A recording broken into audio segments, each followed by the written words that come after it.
On July 10th, 2016, underdogs Portugal were faced up against a talented France team in their home stadium for the Euro 2016 trophy. Then, with Ronaldo going down injured early on in the game, Portugal lost their biggest superstar. And with this, France continued to pile on the pressure and get the better chances. But then, in extra time, Eder was subbed on the pitch, and in the 109th minute, he did this. Not got much help. Oh, he doesn't need any help!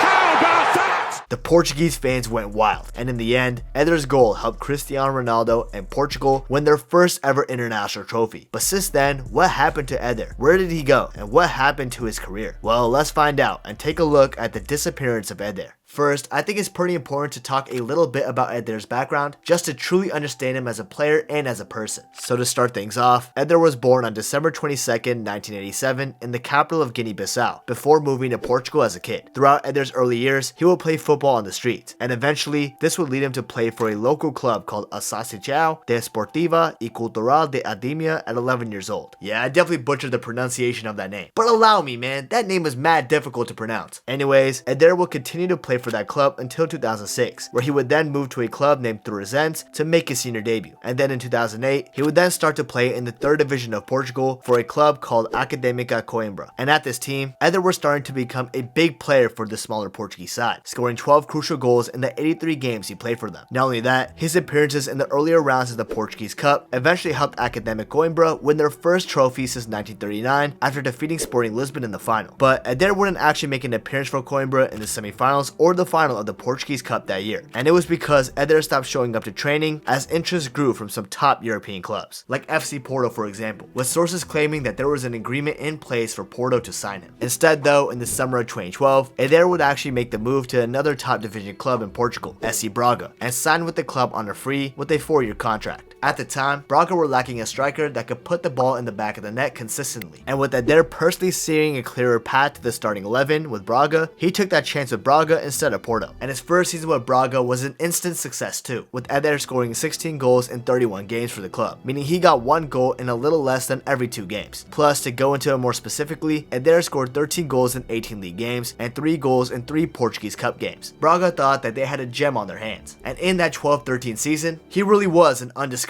diamond. Not only that, his performances for Braga that season caught the radar of the Portuguese national team, and eventually, Eder was given his debut for his country. However, the following 13-14 campaign didn't go that well for Eder, with him only managing to score 4 goals in 15 games all season. But a huge reason for that was because he suffered a ligament tear in early March, forcing him to stop playing for the rest of the campaign. Luckily though, he recovered right before the 2014 World Cup, and was called in for Portugal as they failed to even advance from the group stages that year. Moving on from that though, Eder returned to playing for Braga in the 14-15 season, and this is where Eder would take his game back to the highest level, with him actually scoring 14 goals in 38 games in an injury-free season. A lot of clubs, especially in the Premier League, were taking a look at Eder to become one of their star summer signings, and some of these clubs include Newcastle, West Ham, etc. Eventually, in the summer of 2015, Eder decided to take his talents to Swansea City, with them offering the highest amount of money to Braga for the deal to happen, with the offer hovering around £5 million.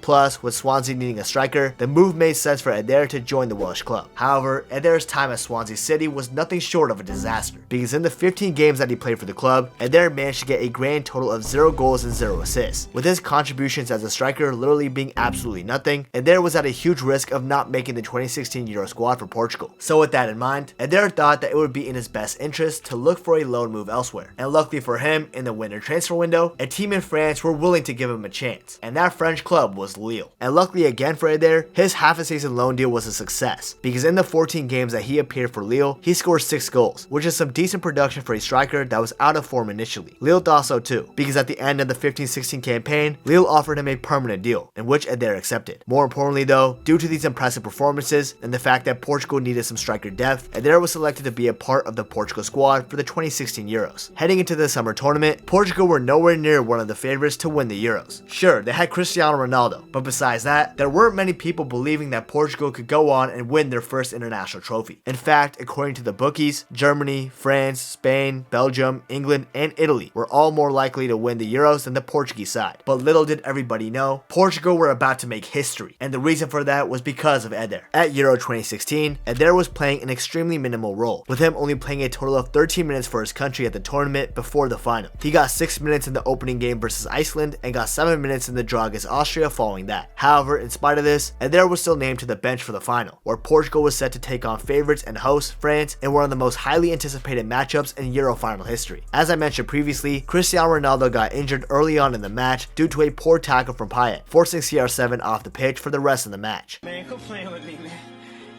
No, for real, don't play like that. Are you serious?